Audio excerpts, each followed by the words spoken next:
Hi and welcome to this video. Different format again, for good reason as you'll see. One of the questions that we ask practice owners in workshops is how much training they received in their veterinary course on actually running a successful business. Yes, it does usually get a laugh. They tell us that they were thrust into the business world with almost no knowledge of business processes, for managing staff, for marketing, for customer service, and let's be honest, for managing the finances. Once again, I've invited one of my co-creators to the Ultimate Veterinary Practice Program, Dr. Sam Bowden, to share his insights into how to harness the processes that create a more effective and profitable practice. Sam, thanks for your time. It's interesting, isn't it, that when it actually comes to the science and procedures for treating the animal, vets are incredibly methodical and structured. But when it comes to running the business, the wheels seem to fall off and they struggle. What's your take on this? Yeah, Chris, there's a great saying in the industry that I often hear that a lot of practices end up making a profit by luck. And, I think a lot of this comes back to this concept around systems and processes, or lack of it. The late, great Jim Rohn said that whatever you focus on expands. And typically in a vet practice, the focus, of course, is on the as you said, the methodical treatment or the veterinary treatment of animals. However, because a vet practice is a commercial enterprise, then there's a business to run. So the focus is not being put on the business systems. And as vets, as you said, we've never really been trained in it. In fact, if we take a look at the little screenshot, we recently went into a practice and identified all the elements, if you like, that's involved in a commercial enterprise. You can see, you look at that thing and it's outright scary when you see all these processes. But if you have a look down and see where they've got the arrow, that identifies the bit that we've actually been trained in, or most vet practice owners have. It's a tiny part of the whole running of the business, isn't it? It really is. And so typically in a vet practice, the focus is going to be on the science of veterinary care. If we need to actually hit the stop button and then go, okay, because I want to run this in commercial entity, I might be treating my pets really well. However, of course the wheels are falling off and the rest of it if there's not focus being on the system of running the elements of the business. So let's just talk about, my definition of it as system. It's really something that's going to give a consistent and a predictable result each time. And in order to do that, you follow the steps. So that's a system. A plus B plus C equals D. Now, without systems or processes, you think back to that diagram we put up there. If you don't have systems or processes around this is going to be one scary beast to run. And, if you want to take, let's use marketing as an example, maybe recommending a seniors program. So you've decided a seniors program. And what we often see when we're going in and unpacking these vet practices and looking at their systems and processes, one person will be recommending it through a certain way that works. Someone else is using a slightly different approach or a radically different approach. Someone's not doing it at all. The breakdown is a lack of system that's being followed.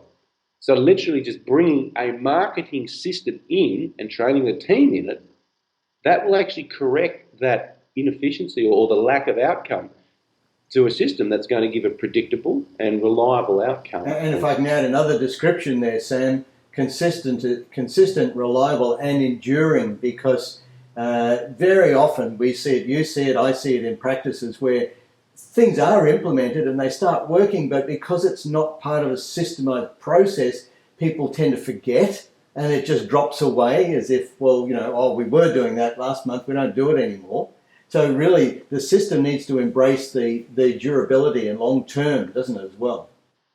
Look, it does, and I think there's a great challenge here, being a vet practice owner myself, in that when you're focused on the veterinary care, it takes a lot of time and effort to actually go and develop the system. So I think a challenge for a practice owner is having the time and the knowledge on how to actually develop a system that's going to give the outcome, that's going to give a predictable result that you want as a practice owner.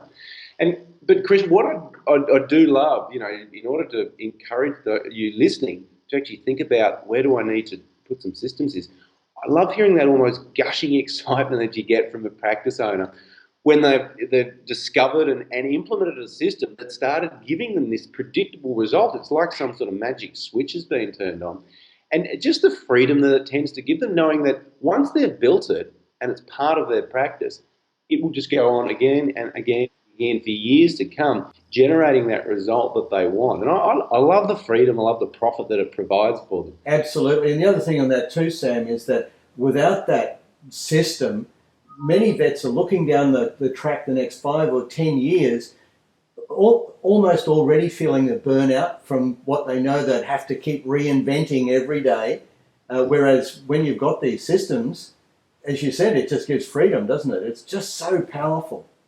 The other important distinction here, Chris, is that when they're looking at exit strategy to sell their vet practice, a practice that is run on systems and processes from an investor perspective is vastly more valuable than a practice that's just run as an ad hoc. So if they walk in and see a business, and we think of that chart that we had of all the different systems and all the different elements to a business, if they're not being run by systems, they're buying a headache, so therefore they're not going to pay a lot of money for it. And when we see and hear the price that practice owners are getting often when they sell their practices, it's because of they don't have systems that are giving a predictable, reliable result. That's a great point, Sam. So bottom line, just quickly to summarise, what should someone watching this video do when they finish watching it? One quick thing, what should they do?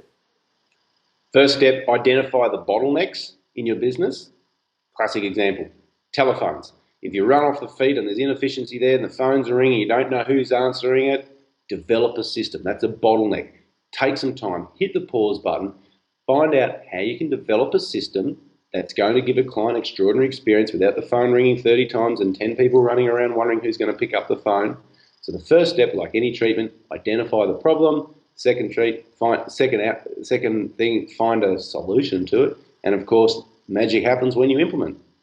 That's great. And of course, the Ultimate Veterinary Practice Program, which we were both privileged to be part of the creation of, handles many of those systems already in a done for you format. So maybe that's a bit of advice that I can add. Maybe the person looking at this should maybe just ask for some more information about that program. And as we know, in creating it, the time and energy that goes into actually creating those systems is substantially more. And I think what happens is a lot of practice owners go, yeah, it's a good idea, I'm going to do that when I get a chance. Yep. And of course, 1, 2, 3 years can pass by. And of course, the headaches over those 3 years because they don't have the system, the loss of revenue in those 3 years, I think it all adds up and that it gets put in a too hard basket, and that happens. Let's not let that happen. Sam, thank you very much for your time. I get exhilarated on these little sessions. Maybe we can do it again sometime. Yeah, absolutely, Chris. Love it. Till next time. Cheers.